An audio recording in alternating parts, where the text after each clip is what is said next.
ನಮಸ್ತೆ ಸ್ನೇಹಿತರೆ, KLN trending ಅಪ್ಡೇಟ್ಸ್ಗೆ ಸ್ವಾಗತ.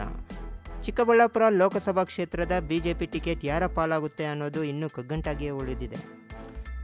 ಇತ್ತ ಮಾಜಿ ಸಚಿವ ಡಾಕ್ಟರ್ ಕೆ ಸುಧಾಕರ್ ಹಾಗೂ ಅಲೋಕ್ ವಿಶ್ವನಾಥ್ ಟಿಕೆಟ್ಗಾಗಿ ಪ್ರಬಲ ಪೈಪೋಟಿ ನಡೆಸ್ತಿದ್ದಾರೆ. ಆದರೆ BSY ಒಲವು ಯಾರ ಕಡೆ ಇದೆ ಅನ್ನೋದು ತೀವ್ರ ಕುತೂಹಲ ಮೂಡಿಸಿದೆ. ಈ ಕುರಿತು ಕಂಪ್ಲೀಟ್ ಮಾಹಿತಿಯನ್ನು ನಿಮ್ಮ ಮುಂದೆ ಇಡ್ತೀನಿ. ಅದಕ್ಕೂ ಮುನ್ನ ನಮ್ಮ ಚಾನಲನ್ನು ಇನ್ನೂ ಸಬ್ಸ್ಕ್ರೈಬ್ ಆಗಿಲ್ಲ ಅಂದರೆ ಈಗಲೇ ಸಬ್ಸ್ಕ್ರೈಬ್ ಆಗಿ ಬೆಲ್ ಐಕಾನ್ ಮೇಲೆ ಕ್ಲಿಕ್ ಮಾಡಿ. ಗೆಳೆಯರೇ, ಲೋಕಸಭಾ ಚುನಾವಣೆಗೆ ಬಿಜೆಪಿ ಅಭ್ಯರ್ಥಿಗಳ ಹೆಸರನ್ನು ಅಂತಿಮಗೊಳಿಸುವ ಸಂಬಂಧ ಕರ್ನಾಟಕ ನಾಯಕರ ಜೊತೆ ಬಿಜೆಪಿ ವರಿಷ್ಠರು ಈಗಾಗಲೇ ಸಮಾಲೋಚನೆ ನಡೆಸಿದ್ದಾರೆ. ಬಿಜೆಪಿ ಹಾಗೂ JDS ಮೈತ್ರಿ ಮಾಡಿಕೊಂಡು ಚುನಾವಣೆ ಎದುರಿಸುತ್ತಿದೆ.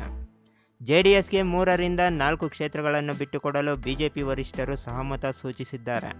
ಬುಧವಾರ ಸಭೆಯಲ್ಲಿ 15 ರಿಂದ 18 ಮಂದಿ ಸಂಭಾವ್ಯ ಅಭ್ಯರ್ಥಿಗಳ ಹೆಸರನ್ನು ಅಂತಿಮಗೊಳಿಸಲಾಗಿದೆ ಎಂದು ತಿಳಿದು ಬಂದಿದೆ. ಪಕ್ಷದ ಕೇಂದ್ರ ಚುನಾವಣಾ ಸಮಿತಿಯ ಸಭೆ ಇದೇ 8ರಂದು ನಡೆಯಲಿದೆ. 2ನೇ ಪಟ್ಟಿಯಲ್ಲಿ ರಾಜ್ಯದ ಕೆಲವು ಕ್ಷೇತ್ರಗಳಿಗೆ ಅಭ್ಯರ್ಥಿಗಳ ಹೆಸರು ಇರೋ ಸಂಭವವೂ ಹೆಚ್ಚಾಗಿದೆ.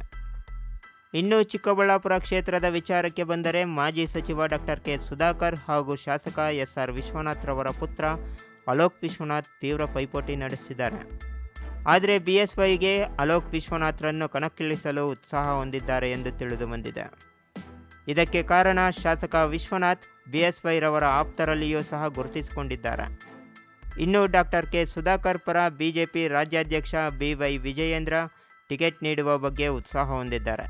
ಯಾಕಂದರೆ ಡಾಕ್ಟರ್ ಕೆ ಸುಧಾಕರ್ ರವರ ಮನವಿ ಮೇರೆಗೆ ಇತ್ತೀಚೆಗಷ್ಟೇ ಬಿಜೆಪಿ ಯುವ ಮೋರ್ಚಾ ಉಪಾಧ್ಯಕ್ಷರನ್ನಾಗಿ ಜಯಕುಮಾರ್ ಅವರನ್ನು ನೇಮಕ ಆಗುವಂತೆ ಮಾಡಿದರು. ಅಲ್ಲದೆ ಸುಧಾಕರ್ ಅವರು ಶಾಸಕರಾಗಿದ್ದಾಗ ಕ್ಷೇತ್ರದಲ್ಲಿ ಆಗಿದ್ದ ಅಭಿವೃದ್ಧಿ ಕಾರ್ಯಗಳನ್ನು ಸಹ ಮನಗಂಡು ಟಿಕೆಟ್ ನೀಡುವ ಚಿಂತನೆ ನಡೆದಿದೆ ಎಂದು ಬಲವಾದ ಮೂಲಗಳಿಂದ ತಿಳಿದು ಬಂದಿದೆ. ಆದರೆ ಪಕ್ಷದ ವರಿಷ್ಠರು ಟಿಕೆಟ್ ವಿಚಾರದಲ್ಲಿ BSY ಅವರಿಗೆ ಪೂರ್ಣ ಸ್ವಾತಂತ್ರ್ಯ ನೀಡಿರುವುದಾಗಿ ತಿಳಿದು ಬಂದಿದೆ. BSY ಅಂಗಳದಲ್ಲಿ ಟಿಕೆಟ್ ಚೆಂಡು ಉರುಳಿದ್ದು ಟಿಕೆಟ್ ಯಾರಿಗೆ ಒಲಿಯುತ್ತದೋ ಅಂತ ಕಾದು ನೋಡಬೇಕಾಗಿದೆ.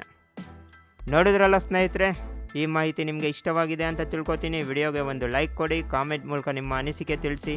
ಮತ್ತೊಂದು ಟ್ರೆಂಡಿಂಗ್ ಅಪ್ಡೇಟ್ನೊಂದಿಗೆ ನಿಮ್ಮ ಮುಂದೆ ಬರ್ತೀನಿ. ಜೈ ಹಿಂದ್, ಜೈ ಕರ್ನಾಟಕ ಮಾತೆ.